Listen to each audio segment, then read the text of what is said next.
আসসালামু আলাইকুম এভরিওয়ান, কেমন আছেন সবাই? আশা করছি সবাই ভালো আছেন। আলহামদুলিল্লাহ আমরাও ভালো আছি। আজকে বেশ সকাল সকালে ক্যামেরাটা অন করে নিলাম। এখানে হচ্ছে আলু ভাজি করতেছি। আমার ছেলেটার আলু ভাজি খুবই পছন্দ, মেয়েটাও একটু একটু খায়, তো এই জন্য সকালের নাস্তায় এখন মোটামুটি আলু ভাজিটা রাখার চেষ্টা করি। তো welcome to my another blog. যেখান থেকে আমার ভিডিওটা দেখা শুরু করেছেন, রিকোয়েস্ট করছি না টেনে পুরো ভিডিওটি দেখবেন, আর দেখতে দেখতে যদি ভালো লেগে যায় অবশ্যই আমার চ্যানেলটি সাবস্ক্রাইব করে দিবেন। যারা অলরেডি তা করে ফেলেছেন তাদেরকে জানাচ্ছি অসংখ্য ধন্যবাদ আমার পাশে থাকার জন্য। তো এই হচ্ছে আমাদের সকালের নাস্তা, পরোটা, আলু ভাজি আর হচ্ছে ডিম।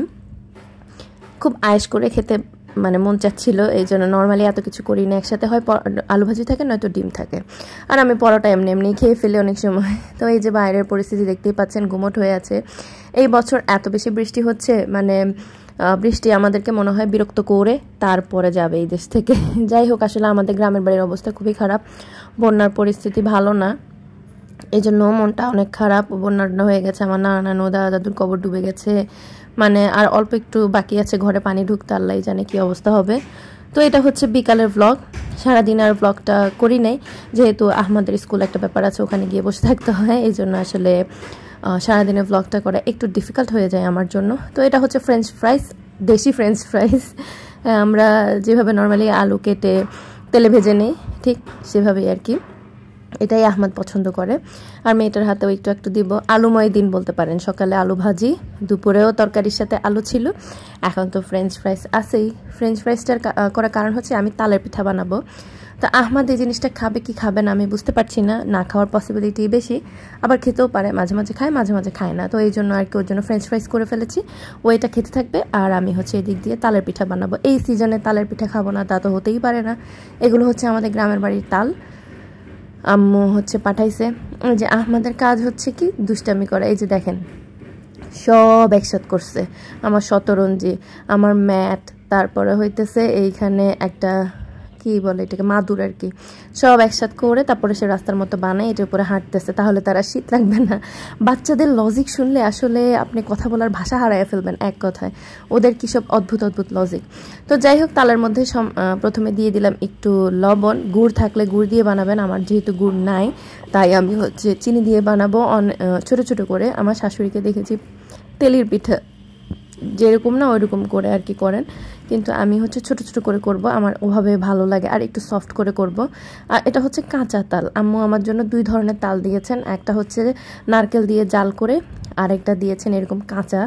তো এই যে আমি এখন গুঁড়িটা অ্যাড করে নিব। এখানে আপনারা চাইলে গুঁড়ির সাথে, চালের গুঁড়ির সাথে একটু ময়দা, তারপরে হচ্ছে আমরা জানি আরেকটা কি সুজি, মাঝে মাঝে না আসলে এরকম গুবলেট পাকাই ফেললি যে আসলে কোনটাকে কি বলবো, মিক্স দিতে পারেন ময়দা আর হচ্ছে সুজি। তো আমি এখানে আজকে শুধু চালের গুঁড়া দিয়েই করছি, চালের গুঁড়াটা দিয়ে দিয়েছি, এখন মিক্স করে নিয়েছি। মিক্স করে এখন এই যে আমার এখানে তেলটাও গরম হয়ে গেছে, আমি দেখেছি খুব বেশি গরম করি নাই, আস্তে আস্তে করেছি। এই যে আমি এখন আস্তে আস্তে ছোটো ছোটো করে দিয়ে দিব, চামচ ইউজ করতে পারেন, আমার আবার এত দেরি সহ্য হইতেছিল না যে চামচ দিয়ে দিব, এই জন্য আমি হাত দিয়েই দিচ্ছিলাম আর কি। তো এইভাবে ছোটো ছোটো করে বানাবো, চাইলে বড় করেও বানাতে পারেন, কোনো সমস্যা নেই, এটা ডিপেন্ড করে আপনার উপরে, আপনি ঠিক কী চাচ্ছেন সেভাবেই করবেন। তা আমি এইভাবে করব, আহমদও হয়তো বা খাবে আর কি, একটু ডিফারেন্ট লুকে দেখে।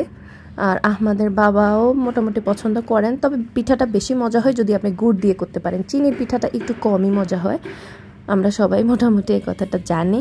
তো এই যে আমার মানে যতগুলো দিতে পারি আর কি, ঠেসে ঠুসে এমনি অমনে যেভাবেই হোক যতগুলো দিতে পারি তত তাড়াতাড়ি আমার বানানো শেষ হয়ে যাবে, সে চেষ্টাই করলাম। তো এই যে এখন হচ্ছে একটু কফি করে নিচ্ছি, ইদানিং আমার কফির খুব বাজে একটা নেশা হয়েছে, কফির গুঁড়া অল্পই দেই, এই কফিটা খুবই ভালো, তো অল্প একটু দিলেই হয়ে যায়, অল্প একটু কফির গুঁড়া, তারপরে চিনি দিব ইচ্ছা মতো, দুধের গুঁড়াও দেবো ইচ্ছা মতো, তারপরে গরম পানি দিয়ে মিক্স করে খেয়ে ফেলবো, এটাই হচ্ছে আমার মজার কফি, এভাবেই খাই আর কি আমি।